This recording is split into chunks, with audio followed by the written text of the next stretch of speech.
നിയന്ത്രണം നഷ്ടപ്പെട്ടു എന്നുള്ള കാര്യത്തിനകത്ത് ഒരു സംശയവുമില്ല. കോൺഗ്രസിന് നമ്മൾ എന്നും പറയുന്നത് ഒരു ആൾക്കൂട്ട പാർട്ടിയാണ് എന്നുള്ളതാണ്. പക്ഷേ ഇപ്പോൾ എന്താ സംഭവിച്ചതെന്നറിയോ? ഇപ്പോൾ ഒരു ആൾക്കൂട്ട ഗുണ്ടാസംഘമായിട്ട് കോൺഗ്രസ് മാറുക എന്നുള്ളതാണ്. എന്തൊരു കഷ്ടമാണെന്നേ കോൺഗ്രസിൻ്റെ ഗതികേട്. കോൺഗ്രസിൻ്റെ ശത്രു എന്നും കോൺഗ്രസ് തന്നെയാണ് കേട്ടോ. CPM ഉം BJP ഒന്നുമല്ല. യുവന്മാർ കാണിക്കുന്ന പൊട്ടത്തരത്തിന് ഒരു വ്യവസ്ഥയില്ല, ഒരു വെള്ളിയാഴ്ചയില്ല. എന്താണ് നടക്കുന്നത്? എന്താ ഇപ്പോൾ റിപ്പോർട്ടർ TV ചെയ്ത കുറ്റം?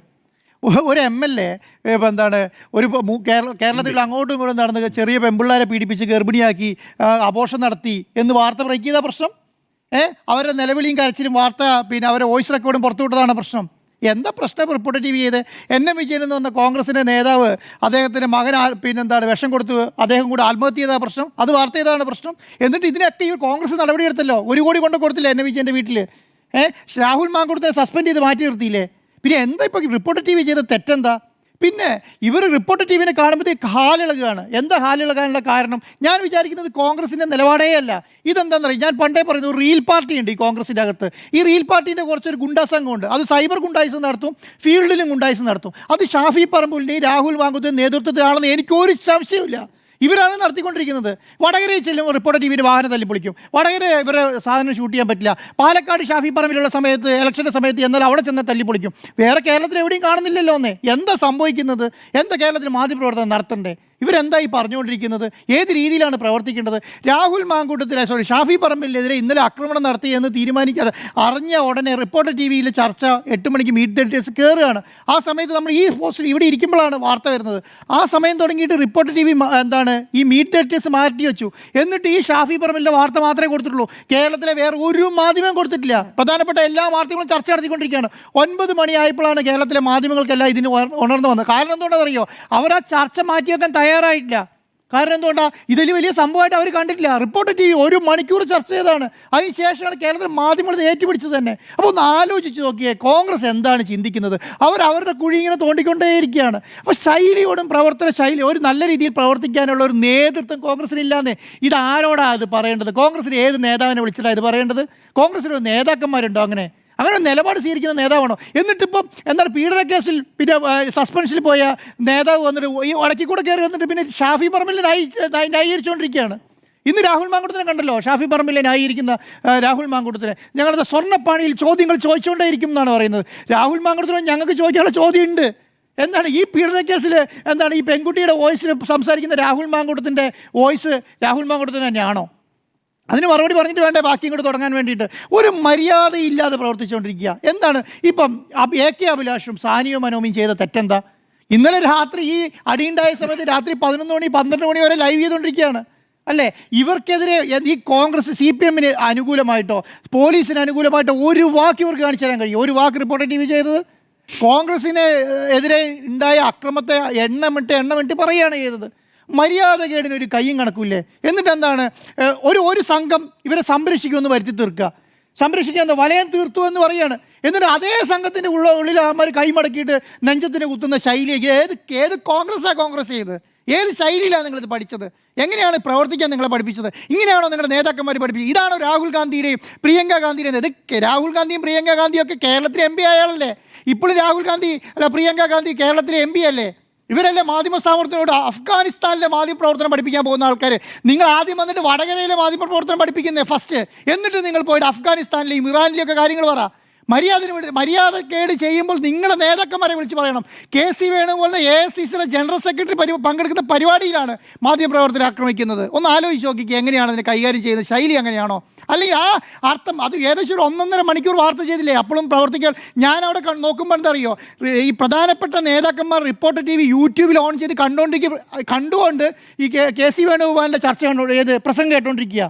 അപ്പം പറയണ്ടേ ഇങ്ങനെ ചെയ്യരുത്, നമ്മുടെ പ്രവർത്തകർ ഇങ്ങനെ ചെയ്യാൻ പാടില്ല എന്ന് വിളിച്ച് പറയണ്ടേ? അവിടെ മൈക്കുണ്ടായിരുന്നല്ലോ. പ്രധാനപ്പെട്ട നേതാക്കന്മാരാണ് ഞാൻ പറഞ്ഞത്. സ്റ്റേജിലിരുന്ന് പ്രധാനപ്പെട്ട നേതാക്കന്മാർ യൂട്യൂബിൽ കണ്ടുകൊണ്ടിരിക്കുകയാണ്. പുറത്താക്രമണം നടക്കുന്നത് കണ്ടുകൊണ്ട് ഈ പ്രസംഗം കേട്ടോണ്ടിരിക്കുക.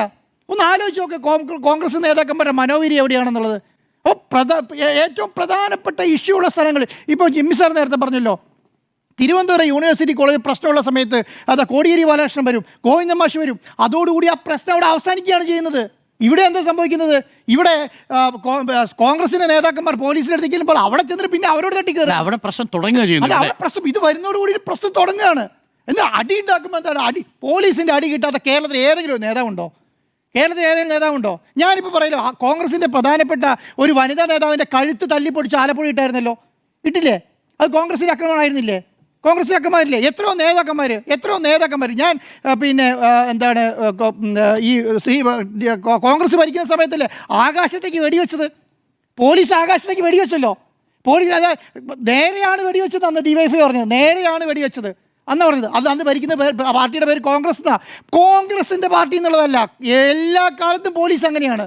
പോലീസിനെ ആരും നിയന്ത്രിക്കാൻ നിൽക്കില്ല. അന്നേരം ചോദിച്ചാൽ പറയും, അയ്യോ പോലീസിൻ്റെ മനോവീര്യം തകർക്കും. അത് ഉമ്മൻചാണ്ടി സർക്കാരിനാണ്, എ.കെ. ആന്റണി സർക്കാരിനാണെങ്കിലും പിണറായി വിജയൻ സർക്കാരിൻ്റെ ആണെങ്കിലും ഏത് പാർട്ടീൻ്റെ നേതാവ് പോലീസിനെ ഭരിക്കുന്നുണ്ടെങ്കിലോ അവരന്നേരം പറയുന്നത്, ഒരു പോലീസ് നേതാക്കന്മാരെയും വിളിച്ചിട്ട് നിങ്ങളിങ്ങനെ ചെയ്യരുതെന്ന് പറയില്ല, ഒരു പോലീസ് ചീഫുകാരെയും വിളിച്ച് പറയില്ല. കാരണം എന്താ? അത് പോലീസിൻ്റെ മനോവീര്യം കടത്തും എന്നുള്ളതാണ്. ഒരു കാര്യം മനസ്സിലാക്കേണ്ടത് എന്തറിയോ, അവിടെ നിന്ന് ഈ ഉന്തും തള്ളും കൊള്ളുന്ന മനുഷ്യന്മാരുടെ പേരും എന്താണ്? പോലീസാണെങ്കിലും മനുഷ്യന്മാരാണ് അവർ ഈ അടികൊള്ളുന്നതിൻ്റെ അർത്ഥം എന്താ? നിങ്ങൾക്ക് CPM തീർക്കണേ CPM തീർക്കേണ്ടത്, നിങ്ങൾക്ക് കോൺഗ്രസിനോട് തീർക്കണമെങ്കിൽ കോൺഗ്രസിനോടല്ല തീർക്കേണ്ടത്. ഈ പോലീസുകാർ ചെയ്ത തെറ്റെന്താ? നിങ്ങൾക്ക് ഏതെങ്കിലും ഒരു പോലീസുകാരനെ ആക്രമിച്ചിട്ട് നിങ്ങൾ പോകുന്നു? കാരണം ഇന്നലെ അവിടെ ഒരു DYSPക്ക് 9 SP-മാർക്കും പരിക്കേറ്റെന്ന് പറഞ്ഞ് ഈ പാവപ്പെട്ട പോലീസുകാർക്ക് കിട്ടിയ അടിക്ക് ആരെങ്കിലും ഉത്തരവാദിത്തം പറയുന്നുണ്ടോ? ഒരാളും പറയുന്നില്ലല്ലോ. അടിച്ച പോലീസുകാർക്കെതിരെ നടപടിയും കാര്യങ്ങളൊക്കെ പറയുന്നുണ്ട് അല്ലേ? ഈ പോലീസുകാരാണ് ഞങ്ങളെ തല്ലിയത്, ഈ SP ആണ് ഞാൻ നേതൃത്വം നൽകിയത് നമ്മൾ പറയുന്നില്ലേ? ഇതുപോലെ പാവപ്പെട്ട പോലീസുകാരുണ്ടാവുമല്ലോ അതിൻ്റെ അകത്ത്. അവർക്ക് ഈ ഒന്നും തൊള്ളും കൊള്ളുന്നുണ്ടല്ലോ. വല്ല കാര്യമുള്ള കാര്യത്തിലാണോ? എന്ത് കാര്യത്തിലാണ് ഞാൻ ഈ പറയുന്നത്? വിദ്യാർത്ഥികൾ തമ്മിലുള്ള പ്രശ്നത്തിന്, വിദ്യാർത്ഥി ഇലക്ഷനുമായി ബന്ധപ്പെട്ടത് ഈ പ്രധാനപ്പെട്ട നേതാക്കന്മാർ സമരത്തിൽ ഇറങ്ങുന്നത് എന്തിനാ? ഇവിടെ ഈ KSU ഇല്ലേ, ഇവിടെ SFI ഇല്ലേ, ഇവിടെ MSF ഇല്ലേ? ഇവരൊക്കെയല്ലേ ഇറങ്ങുന്നത്, അവരവിടെ നടത്തിക്കൊള്ളുന്നത്. അതാണ് വിദ്യാർത്ഥി പ്രസ്ഥാനങ്ങൾ എന്ന് പറയുന്നത്. അല്ലെങ്കിൽ പിന്നെ CPM കോൺഗ്രസ് പറഞ്ഞ സംഘർഷത്തിന് ഇറങ്ങണം. അങ്ങനെയാണെങ്കിൽ ഒരു പാർട്ടി പറയാം, എന്തിനാ ഈ ചെറിയ വിദ്യാർത്ഥി പ്രസ്ഥാനങ്ങൾ എന്തിനാ? അപ്പോൾ ഇതിനിറങ്ങി നിന്ന് ഊർച്ച വിട്ട് ഒറ്റ കാരണമേ ഉള്ളൂ, 40-50 ദിവസങ്ങളിൽ പഞ്ചായത്ത് ഇലക്ഷനാണ്. ഇനി നിങ്ങൾ അങ്ങോട്ട് നോക്കിക്കോ, സമര പരമ്പരകളായിരിക്കും. കഴിഞ്ഞ 4 വർഷമായിട്ട് കാണാത്ത സമര പരമ്പരയാണ് ഇന്നലെ രാത്രി ഒറ്റ ദിവസം കൊണ്ട് കണ്ടേ. എങ്ങനെയാണ് ഈ സെക്കൻഡ് കൊണ്ട് കാര്യങ്ങൾ റെഡിയാക്കി വെക്കുന്നത്? അവിടെ കോൺഗ്രസ് പോലത്തെ പാർട്ടിയാണ്, കോൺഗ്രസ് പോലത്തെ പാർട്ടി അടിയുണ്ടാക്കി അരമണിക്കൂർ Cliff House march, secretariat march അരമണിക്കൂറുള്ളിൽ എങ്ങനെയാണ് ഇത്ര ആൾക്കൂടെ അവിടെ റെഡിയാക്കി വെക്കുന്നത്? ഇതൊക്കെ പ്ലാൻഡായിട്ട് പോവുകയാണ്. ഇനി നിങ്ങൾ നോക്കിക്കോളൂ, ആകെ 50-60 ദിവസമേ ഉള്ളൂ കേരളത്തിൽ. ഇനി സമര പരമ്പരകളായിരിക്കും. അപ്പോൾ എല്ലാം എടുത്തു വെച്ച് മുഖ്യമന്ത്രിയുടെ മകനെതിരെയുള്ള 2023 സമൻസ് എടുത്ത് വെച്ചിരിക്കുകയാണ്. എപ്പോഴത്തേക്ക്? ഇലക്ഷൻ ഉപയോഗിക്കാൻ വേണ്ടിയിട്ട്. ഇലക്ഷൻ്റെ സമയത്തല്ല വരുന്നത് കറക്റ്റായിട്ട്. അതാ ഇലക്ഷൻ്റെ സമയത്ത് വരുന്നു, എല്ലാ പത്രങ്ങളും ഹെഡ്ലൈൻ അടിച്ചു കൊടുക്കുകയാണ് 1, 2, 3 എന്ന് പറഞ്ഞിട്ട്. അപ്പം ഇത് ചർച്ച ചെയ്യേണ്ട കാലത്ത് എന്തുകൊണ്ട് ചർച്ച ചെയ്തില്ല? ഇവർക്ക് അറിയില്ലാത്തതുകൊണ്ടാ? ഇവർക്ക് ചാരന്മാരില്ലാത്തതുകൊണ്ടാ? മുഖ്യമന്ത്രിയുടെ ഓഫീസിൽ ചാരൻ ഉണ്ടായിരുന്നോണ്ടായിരിക്കുമല്ലോ ഇപ്പോൾ ഈ സാധനം കിട്ടിയിട്ടുണ്ടാവുക. ഇത് നേരത്തെ കിട്ടിയിട്ടില്ല എന്നാണ് വിചാരിക്കുന്നത്. അപ്പോൾ എന്തുകൊണ്ടാണ്? അപ്പോൾ ഓരോ സമയത്തേക്ക് മാറ്റി വെച്ചിരിക്കുകയാണ്. അപ്പോൾ ഈ 2 ദിവസമായിട്ട് ഇപ്പോൾ സ്വർണ്ണപ്പാളി വിഷയത്തിലാണ് ഇവരുടെ ആവശ്യമെങ്കിൽ സ്വർണ്ണപ്പാളി വിഷയത്തിൻ്റെ അകത്ത് പ്രധാനപ്പെട്ട ഒരു സമരം നടത്തി അടിയുണ്ടായി. ഇത് കണ്ടോ നമ്മൾ? ഇതല്ല, ഇത് ഏറ്റവും സെൻസിറ്റീവായ ഏരിയയിൽ പോയി തൊടുകയാണ്. എന്താണ് പേരാമ്പ്രയുടെ പ്രത്യേകത? എന്താ? അവിടെ മുസ്ലിം ലീഗ് ഉണ്ട്, അവിടെ കോൺഗ്രസ് ഉണ്ട്, അവിടെ CPM ഉണ്ട്. ശക്തമായ 2 പാർട്ടികൾ. കോൺഗ്രസ് അവിടെയാണ് പോയി തൊടുന്നത് അല്ലേ? അവിടെ തൊട്ടാൽ എന്താ പ്രശ്നം? അവിടെ അടിയാവും, അവിടെ പ്രശ്നമാവും. അവിടെ എന്താണ്? അവിടെ കോൺഗ്രസിൻ്റെ എന്തൊരു നല്ല സ്ട്രോങ് ആയ പക്ഷമുണ്ട്, അല്ലെങ്കിൽ ലീഗും കോൺഗ്രസും കൂടെ UDFൻ്റെ സ്ട്രോങ് ആയ പക്ഷമുണ്ട്, അവിടെ CPMൻ്റെയും സ്ട്രോങ് ആയ പക്ഷമുണ്ട്. അവിടെ പോയി തൊടുകയാണ്. അതാണ് പറയുന്നത്, ഏറ്റവും സെൻസിറ്റീവായ സ്ഥലത്ത് പോയി തൊടുകയാണ്. അതിനകത്ത് നേതൃത്വം വഹിക്കാൻ പറ്റിയ ഒരു MP ഇറങ്ങിയിരിക്കുന്നുണ്ട്, ആ രീതിയിൽ ഇടപെടാൻ പറ്റിയ MP. കാരണം അദ്ദേഹത്തിന് സെക്കൻഡ് കൊണ്ട് റീൽസ് വരും. അത് സെക്കൻഡായിട്ട് കാര്യം പറയും. ഞാൻ കോൺഗ്രസിനെ ഇതിനെ അപലപിക്കുകയാണ്, പൂർണ്ണമായിട്ട് അപലപിക്കുക. എന്തുകൊണ്ടെന്നറിയും? ഞാൻ ഇതിനെ ന്യായീകരിച്ചേനെ. കോൺഗ്രസിന് ഷാഫി പറമ്പിലിന് അടി കിട്ടിയ കാര്യം ഞാൻ ഒരിക്കലും ചെയ്യാൻ പാടില്ലെന്ന് പറഞ്ഞേനെ. പക്ഷേ എന്താ അറിയോ, ഇന്ന് റിപ്പോർട്ടർ TVയുടെ മാധ്യമ പ്രവർത്തകർ അടി കിട്ടാൻ പറ്റും. 2 എണ്ണം കൂടെ കൊടുക്കാനാണ് കോൺഗ്രസിൻ്റെ ഗ്രൂപ്പിൽ പറയുന്നത്. അങ്ങനെ പറയുന്ന കോൺഗ്രസ്സുകാർക്ക് 2 കിട്ടിക്കോട്ടെ എന്ന് നമുക്കൊരു പ്രശ്നമില്ലാന്നേ. എന്നെ സംബന്ധിച്ചുള്ള ഒരു പ്രശ്നമായിട്ട് കാണുന്നില്ല. ഇതെന്താ ഗിവ് ആൻഡ് ടേക്ക് പോളിസി അല്ലേ? അത് നിങ്ങൾക്ക് മാത്രം കിട്ടാൻ പാടില്ല, ഞങ്ങൾക്ക് കിട്ടിക്കോട്ടെ എന്ന് പറയുന്ന ശൈലി പാടില്ലല്ലോ. അപ്പോൾ ഒരു മര്യാദയില്ലാതെ പ്രവർത്തിക്കുക. മാധ്യമപ്രവർത്തനം എന്താണെന്ന് പോലും അറിയാതെയാണ് പഠിപ്പിക്കാൻ വരുന്നത്. എന്താണെന്ന് പോലും പ്രധാനപ്പെട്ട ഒരു കോൺഗ്രസ് നേതാവിനെ ഫോണിൽ വിളിക്കുമ്പോൾ ഇതിനേക്കാൾ വലിയ ന്യായീകരണം നടത്തുകയാണ്. നമ്മൾ വിഷ്വലിൽ കണ്ടുകൊണ്ടിരിക്കുകയാണ്. എന്ത് ഈ പറഞ്ഞ AK അഭിലാഷ് കൈ മടക്കിൽ ഇടിച്ചിട്ട് തള്ളിക്കൊണ്ട് പോകുന്നത് കണ്ടുകൊണ്ടിരിക്കാൻ പറയും. അങ്ങനെ നടന്നിട്ടേ ഇല്ല, അങ്ങനെ നടന്നിട്ടില്ല എന്ന് പറയുന്ന സമയത്ത് ഇന്നലെ CPM പറഞ്ഞത് അത് തന്നെയാണ്, ഷാഫി പറമ്പിൽ അടിച്ചിട്ടേ ഇല്ല എന്ന്. അങ്ങനെയല്ലേ? അത് പറ്റില്ല. ഷാഫി പറമ്പിലിനെ അടിച്ചു, അത് നിങ്ങൾ പറയുന്ന നുണയാണ്. പക്ഷേ എന്താ, റിപ്പോർട്ടർ TVൻ്റെ മാധ്യമപ്രവർത്തകർ കൈമടക്കിന് കുത്തുന്ന സമയത്ത് അത് നടന്നിട്ടില്ല എന്ന് കണ്ടോണ്ട് പറയുകയാണ്. ഇതെവിടുത്തെ ന്യായ? അപ്പം മര്യാദകളോട് പ്രവർത്തിക്കാനായ കോൺഗ്രസ് നേതാക്കൾ മനസ്സിലാക്കുക എന്നുള്ളത് മാത്രമല്ല, കോൺഗ്രസിനൊരു നേതാവിനെ കണ്ടെത്ത് ഫസ്റ്റ്. നിങ്ങൾ യൂത്ത് കോൺഗ്രസിന് ഒരു പ്രസിഡന്റിനെ കണ്ടെത്ത് ഫസ്റ്റ്. പ്രവർത്തിക്കാൻ കഴിവുള്ള ഒരു DCC പ്രസിഡന്റിനെയും അതിനനുസരിച്ചുള്ള കുറച്ച് പ്രവർത്തകരെയും KPCC പ്രസിഡന്റ്മാരെയും പ്രവർത്തിക്കുക. ഇതിനെക്കുറിച്ചൊന്നും ഒരു അഭിപ്രായം പറയുന്നില്ലല്ലോ എന്നേ. നമുക്കൊരു മാധ്യമപ്രവർത്തന പ്രശ്നം ഉണ്ടായാൽ, ഒരു മാധ്യമ സ്ഥാപനത്തിന് പ്രശ്നം ഉണ്ടായാൽ കോൺഗ്രസിനെ ആരെയാണ് വിളിക്കേണ്ടതെന്ന് അറ്റ്ലീസ്റ്റ് ഒന്ന് പറയൂ. കേരളത്തിൽ എത്ര നേതാക്കന്മാരെ വിളിക്കണം? ആരോടാണ് ചർച്ച ചെയ്യേണ്ടത്? ഒരു മാധ്യമപ്രവർത്തകരെ തല്ലിയാൽ, ഒരു മാധ്യമപ്രവർത്തകരെ മോശമായി പെരുമാറിയാൽ കോൺഗ്രസിൻ്റെ ആരോട് പറയണം? കേരളത്തിലുള്ള 20 എംപിമാരോട് പറയണോ? 144 MLA-മാരോട് പറയണോ? KPCC-ൻ്റെ 10-75 വരുന്ന KPCC നേതാക്കന്മാരോടും പ്രസിഡന്റിനോടും പറയണോ? ആരോടാണ് പറയേണ്ടത്? ഒരാളോട് പറഞ്ഞാൽ മറ്റേയാൾക്ക് ഇഷ്ടപ്പെടില്ല, മറ്റേയാളോട് പറഞ്ഞാൽ ഇയാൾക്ക് ഇഷ്ടപ്പെടില്ല. ഇവർ തന്നെയാണ് ഈ പ്രശ്നം ഉണ്ടാക്കിക്കൊണ്ടിരിക്കുന്നത്. ഇപ്പോൾ രമേശ് ചെന്നിത്തലയുടെ ഒരു വിഭാഗം, KC വേണുഗോപാലിൻ്റെ ഒരു വിഭാഗം, VD സതീശിൻ്റെ ഒരു വിഭാഗം, KPCC പ്രസിഡന്റ് ഒരു വിഭാഗം, പിന്നെ യൂത്ത് കോൺഗ്രസിൽ തന്നെ ഇവരുടെയൊക്കെ ഘടകകക്ഷികൾ വേറെ.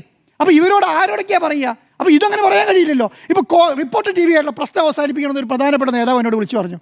ഞാൻ പറഞ്ഞു കോൺഗ്രസുമായിട്ട് ഞങ്ങൾക്ക് ഒരു പ്രശ്നമില്ല, പക്ഷെ നിങ്ങൾ ആരോടാ ചർച്ച ചെയ്യേണ്ടതെന്ന് പറ. ഒരു ദിവസം ഒരു നേതാവ് പറയുന്നില്ലല്ലോ മറ്റേ ദിവസം പറയുന്നത്. അപ്പം അടിച്ച് ഒതുക്കാം എന്ന് കോൺഗ്രസ് നേതാക്കന്മാരെ നിങ്ങൾ വിചാരിക്കേണ്ട. നിങ്ങൾ എത്ര അടിച്ചൊതുക്കിയാലും ഈ സ്ഥാപനത്തിന് എല്ലുള്ളിടത്തോളം കാലം, ഇതിന് സംസാരിക്കാൻ ഓണറിലേക്ക് പോകുന്നിടത്തോളം കാലം ഇത് പറഞ്ഞുകൊണ്ടിരിക്കും. നിങ്ങൾക്കെതിരെ ആയാലും ഭരണപക്ഷത്തിനെതിരെയായാലും. ഞങ്ങൾക്ക് CPM-ൻ്റെ അടിമപ്പണിയൊന്നും ഞങ്ങളിവിടെ ചെയ്യുന്നില്ല. ഞങ്ങളെന്താണ് ചെയ്യുന്നത്? CPM-ൻ്റെ വാർത്ത വരുമ്പോൾ CPM-ൻ്റെ വാർത്ത കൊടുക്കും, കോൺഗ്രസിൻ്റെ വാർത്ത വരുമ്പോൾ കോൺഗ്രസിൻ്റെ വാർത്ത തന്നെ കൊടുത്തു തന്നെ മുന്നോട്ട് പോകും. അതിന് ഞങ്ങൾക്ക് കേരളത്തിലെ ഒരു MLA ഒരു പെൺകുട്ടീനെ പീഡിപ്പിച്ചു എന്ന് പറഞ്ഞാൽ അത് മൂടി വെക്കാനുള്ള മനസ്സാക്ഷിയൊന്നും ഞങ്ങൾക്കില്ല എന്ന്. അത് നിങ്ങൾക്ക് ചിലപ്പോൾ അങ്ങനെയുള്ള മാധ്യമ സ്ഥാപനങ്ങളെ നിങ്ങൾ കേരളത്തിൽ കണ്ടിട്ടുണ്ടാവും. നിങ്ങൾക്ക് വേണ്ടി വാർത്ത ചെയ്യുന്ന മാധ്യമ സ്ഥാപനം നിങ്ങൾ കണ്ടിട്ടുണ്ടാവും. പക്ഷേ റിപ്പോർട്ടർ TV അത് കിട്ടില്ല. ഒരു ദിവസമേ മാധ്യമ സ്ഥാപനം നടത്താൻ പറ്റുള്ളൂ. ശക്തിയോടും ജനാധിപത്യ മൂല്യങ്ങൾ മുൻനിർത്തി മാധ്യമപ്രവർത്തനം നടത്തും എന്നുള്ളതാണ് ഞാൻ പറയുന്നത്. അതിനേക്കാൾ ഒരു ഇഞ്ച് മുന്നോട്ട് പോകുന്നില്ല. ഇതുപോലെയുള്ള അപലപിക്കുന്ന പ്രവർത്തനങ്ങൾ കോൺഗ്രസ് ഇനിയെങ്കിലും നിർത്തുക. ഇത് നിങ്ങളുടെ കുഴി തോണ്ടുന്ന നിങ്ങളുടെ പരിപാടിയായി മാറും എന്നുള്ളത് മാത്രമേ എനിക്കിതിൽ പറയാം. ഇതിനിടയിലൂടെ രാഹുൽ മാങ്കൂട്ടത്തിന്റെ റീ എൻട്രിക്ക് ശ്രമിക്കുന്നുണ്ട്.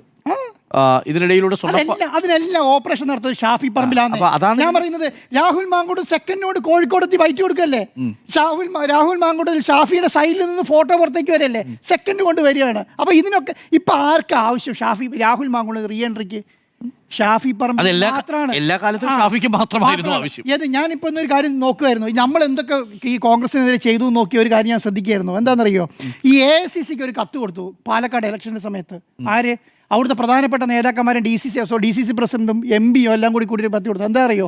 അവിടെ രാഹുൽ മാങ്കൂട്ടത്തിനെ സ്ഥാനാർത്ഥിയാക്കരുതെന്ന് പറഞ്ഞിട്ട് ആ വാർത്ത അന്ന് കേട്ടിരുന്നെങ്കിൽ, അന്ന് ഷാഫി പറമ്പിലിന്റെ ഒറ്റ നിർബന്ധത്തിനാണ് എന്റെ പിൻഗാമിയായി രാഹുൽ മാങ്കൂട്ടത്തിൽ അങ്ങോട്ട് വരണമെന്ന് പറഞ്ഞത്. അപ്പം രാഹുൽ മാങ്കൂട്ടത്തിന് റീ എൻട്രി ഈ പഞ്ചായത്ത് ഇലക്ഷന് മുൻപ് നിർബന്ധമാണ്. അല്ലെങ്കിൽ പാലക്കാട് പോയിട്ട് അവിടെ MLA ഇല്ലാത്ത ആൾ മത്സരിക്കേണ്ടി വരും. അല്ലെ, മനസ്സിലായില്ലേ? 10-17 പഞ്ചായത്തുണ്ട് അവിടെ. ആ പഞ്ചായത്തുകൾ മുഴുവൻ നമുക്ക് തിരിച്ചിട്ടുണ്ട്. പാലക്കാട് മുനിസിപ്പാലിറ്റി. അപ്പൊ ഇതൊക്കെ കിട്ടണമെങ്കിൽ അവിടെ രാഹുൽ മാങ്കൂട്ടം എൻട്രി നിർബന്ധമാണ്. അതിനുവേണ്ടി പ്രവർത്തിച്ചുകൊണ്ടിരിക്കുന്ന ആള് രാഹുൽ മാങ്കൂട്ടം. അവിടെ ഞാൻ പറഞ്ഞത് രാഹുൽ മാങ്കൂട്ടത്തിനും ഈ പറഞ്ഞ ഷാഫി പറമ്പിലും ഈ റീൽ സംഘം ഉണ്ടാക്കുന്ന പ്രശ്നമുണ്ടല്ലോ. കേരളത്തിൽ ചിലപ്പോൾ ആ പഞ്ചായത്തിൽ ചിലപ്പോൾ കിട്ടുമായിരിക്കും കേട്ടോ, ആ മണ്ഡലത്തിൽ ചിലപ്പോൾ ഒരു 10 സീറ്റ് കിട്ടുമായിരിക്കും. പക്ഷെ ബാക്കിയുള്ള കേരളത്തിലെ മുഴുവനുണ്ടല്ലോ പെട്ടി അടച്ചിരിക്കേണ്ടി വരും.